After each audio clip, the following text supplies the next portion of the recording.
this is a special Alliance Live session to celebrate upcoming Carers Week.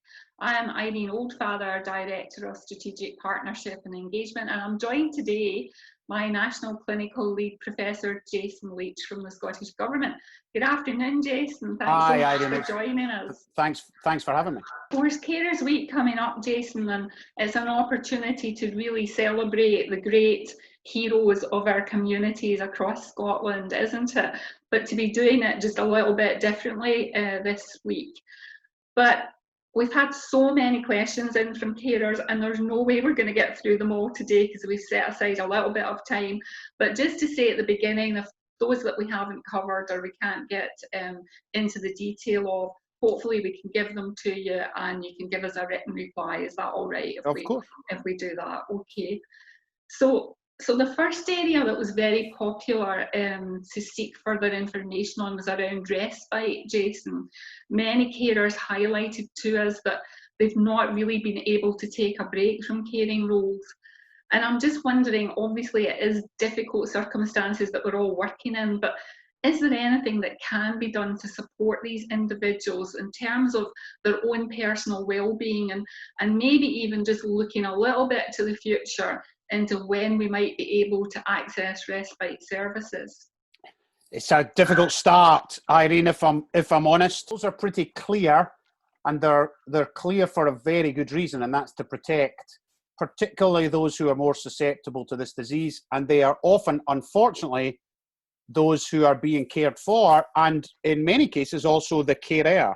So families in a caring situation understand that better than I.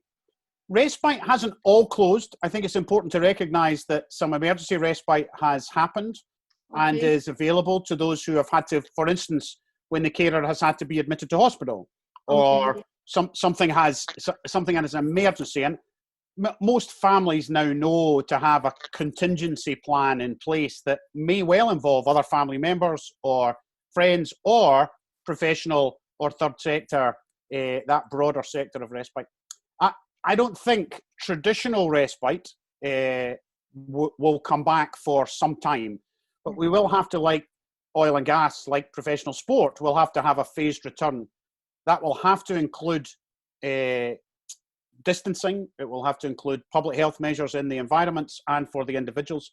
And I think that's a priority. I think the carers, as you said at the beginning, have always play a blinder, but you can't go through a global pandemic without, I don't know, what's the last count, 690,000 unpaid carers across Scotland's 5.5 million people. I mean, the health and social care system would have completely collapsed without those people stepping up to care in a way they do every day, but particularly just now.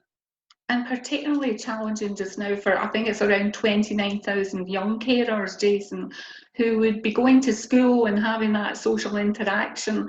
And for them, that's going to be August now. So I don't know if there's anything in relation to young carers. Are we looking at any digital apps, or is there anything that we can do to kind of support young carers in this? So again, remember, schools haven't closed. So don't believe everything you read in the paper. So schools are open. There are hubs in every local authority, multiple hubs. My wife is a teacher in North Lanarkshire. She's been staffing one of those hubs on a rota basis, and some of those kids have been exactly them. They have been young carers. They have been some of those kids with chronic disease of their own and in a vulnerable section for this COVID-19 pandemic. That I don't wish to underestimate the challenge, though, and the education has not carried on as normal. So there are a lot of kids and others not in that cohort.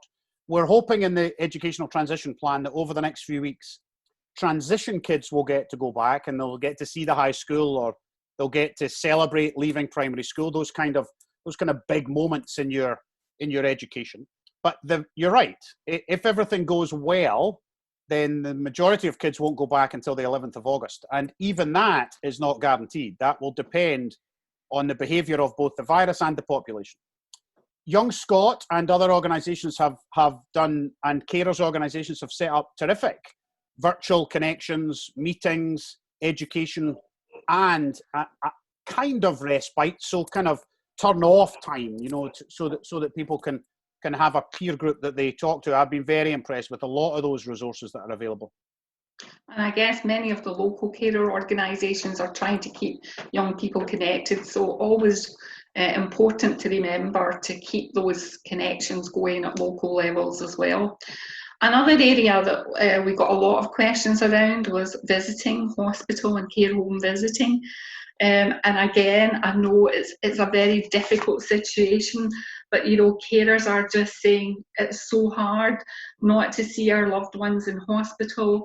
And of course, some people are saying, my mum's 94, I haven't seen her for 3 months. These are really difficult decisions for people to make. So I'm wondering if there's anything more we can do around supporting the visiting activity in care homes and hospitals as we begin to come out of lockdown, these little steps that we're taking. So visiting, again, has had to adapt, a bit like the other things we've already discussed. I was the guy who wrote the letter to abolish visiting times across Scotland's health system. It completely broke my heart to then be the guy who wrote the letter to tell everybody to shut the doors again. So the sooner we can open, I promise you, it is top of my bullet point list of things that we will allow. But I have to do it with an eye on the virus and the horror and grief that the virus causes, particularly to those who need the visiting most, of course. That's the irony. So there are exceptions to the no visiting. So birth partners, end-of-life care, those who would be more distressed by not visiting. So that might be people with learning disabilities or those with dementia. So you are allowed to visit. But remember, every visit is risk. Every time you go, it adds risk, both to you, your family, and the person you're visiting. So we've got to do it within a framework of wearing the correct gear, washing our hands obsessively, and all of those other things. Virtual visiting has, I think, filled some of that gap. It's not the same. It can't be the same. But a lot of care homes and other institutions have done very well with virtual visiting using tablets and Zoom meetings or FaceTime or whatever. And lots of families have managed to engage in that. But as we move, we will have to have a progressive return to what that visiting will look like. I imagine initially it will be named individuals. It will be single visitors. It will be correct protective equipment. And then gradually it will move to what we're used to, where families and kids and others can go. I don't think we'll be allowing shielded people to visit. I don't think we'll be allowing the very vulnerable to visit, but we'll have to progressively move back to normal. And like all sectors, we'll have to plan that. And this question is no different. Okay, thanks, Jason. So another kind of popular area for questions was really around care packages. So many people reduced care packages themselves voluntarily to reduce footfall and therefore potential transmission into households.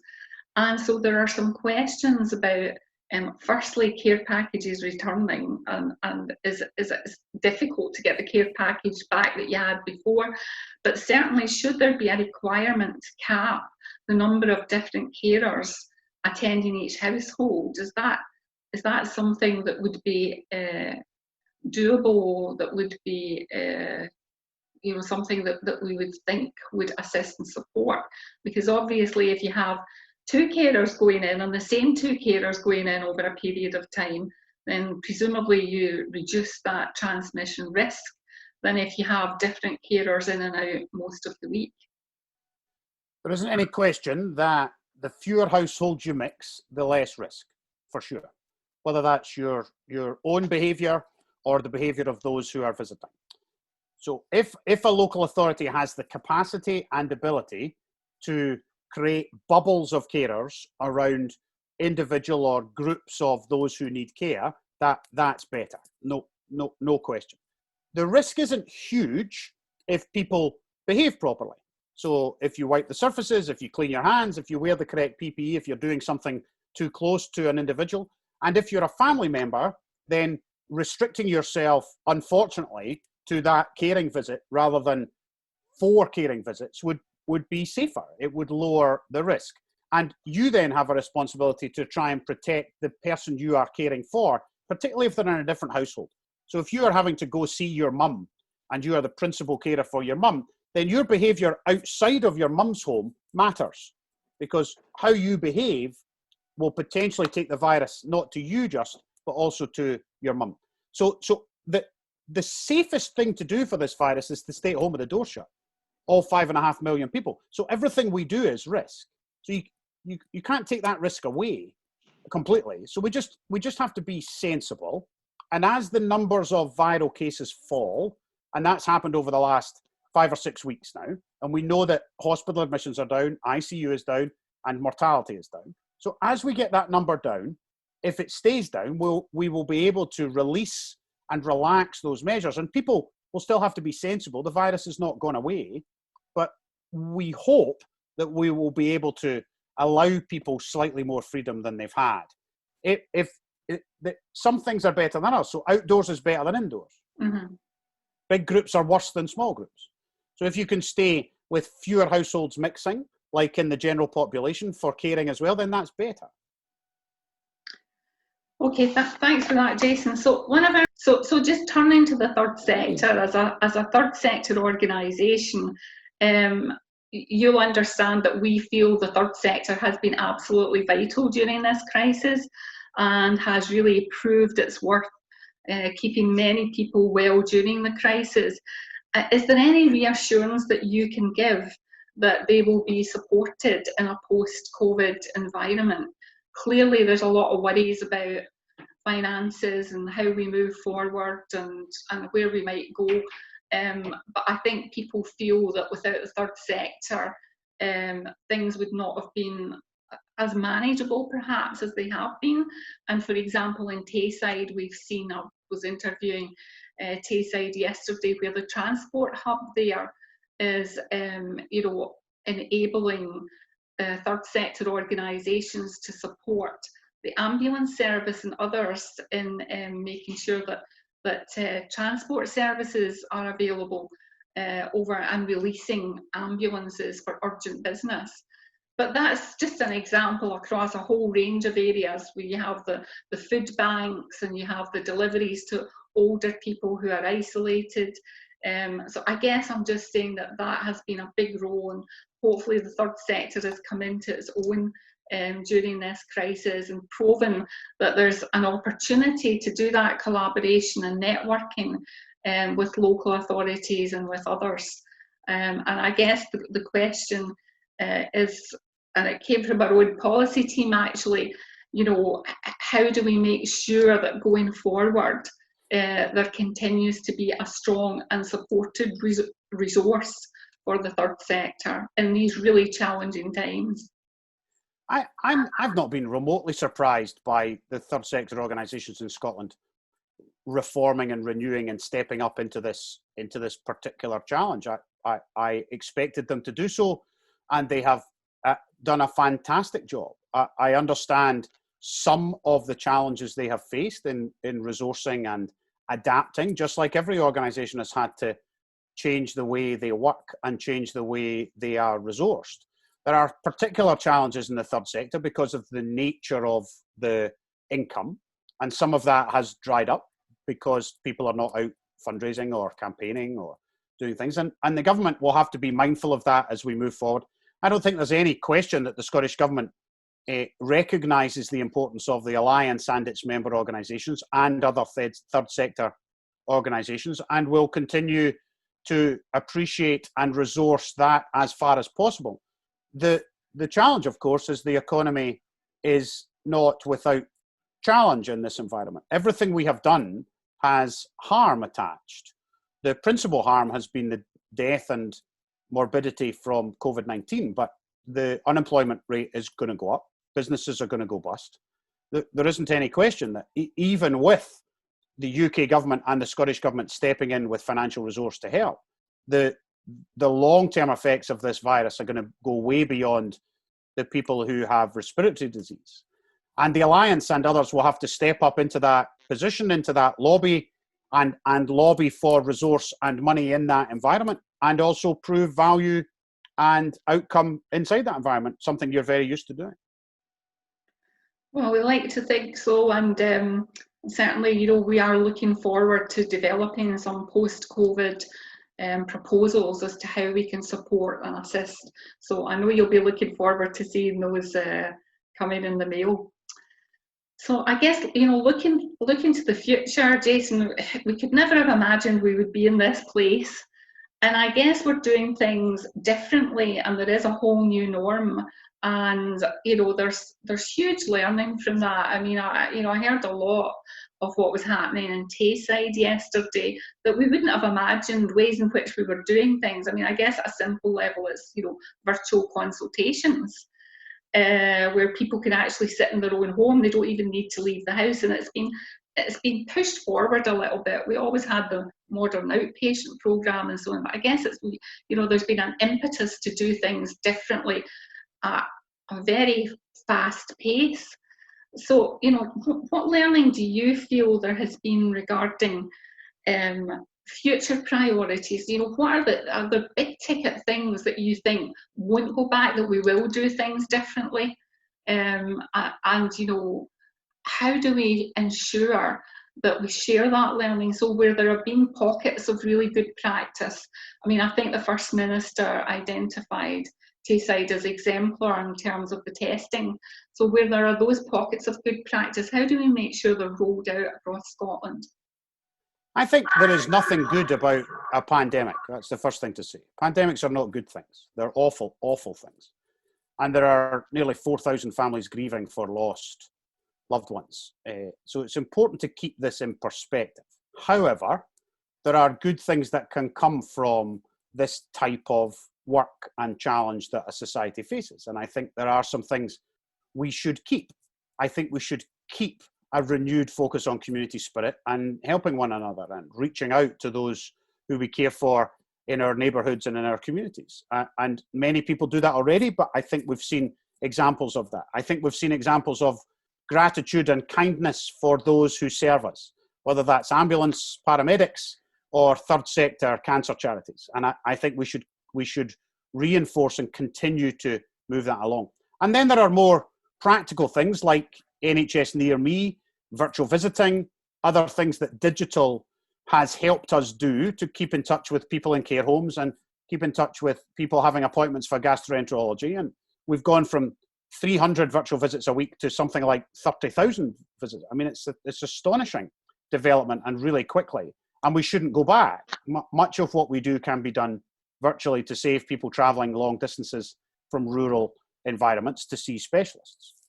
There's then more deep conversations that I think we have to have around how we want our health and social care system to be structured and deliver.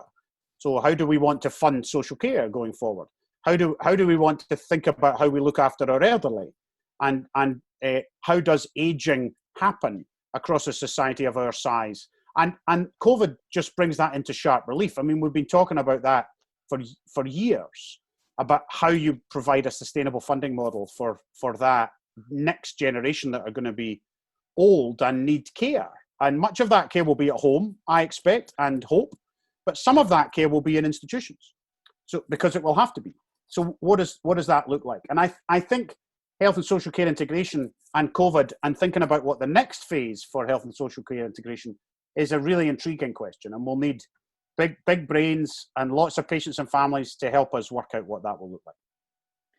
So I guess for many carers, and you'll understand this, Jason, the situation in care homes has been very challenging. And we did receive a few questions from people whose loved ones were about to go into care homes when this happened.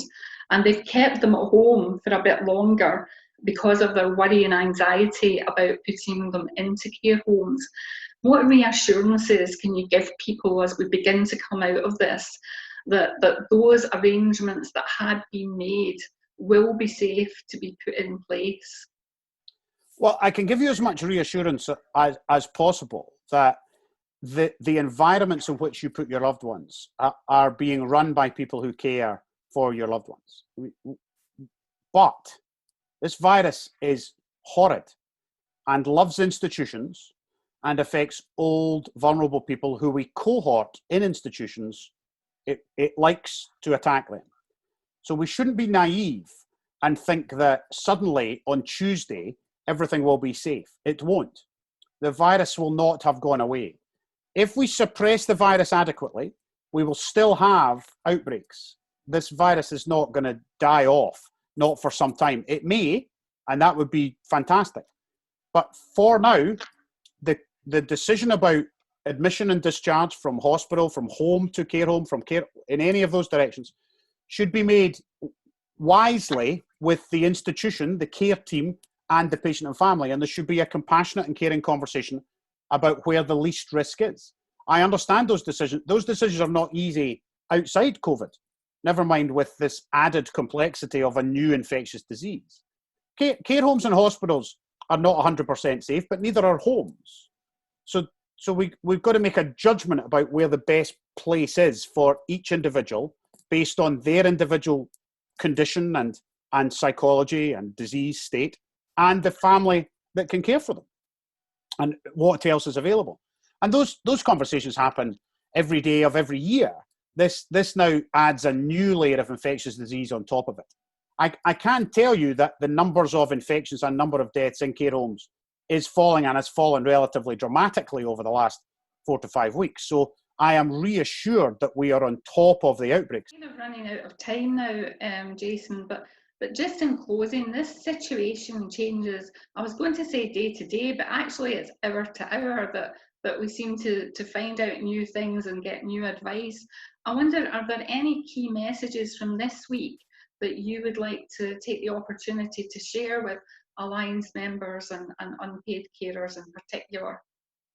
Well, I think we've had a week of both hope and anxiety. So this is the first week in June, and we've reached phase 1 of a route map out. And the First Minister last Friday was able to tell the country to have a weekend where you could see your family. I mean, I saw my parents for the first time in 9 weeks, whether they liked it or not.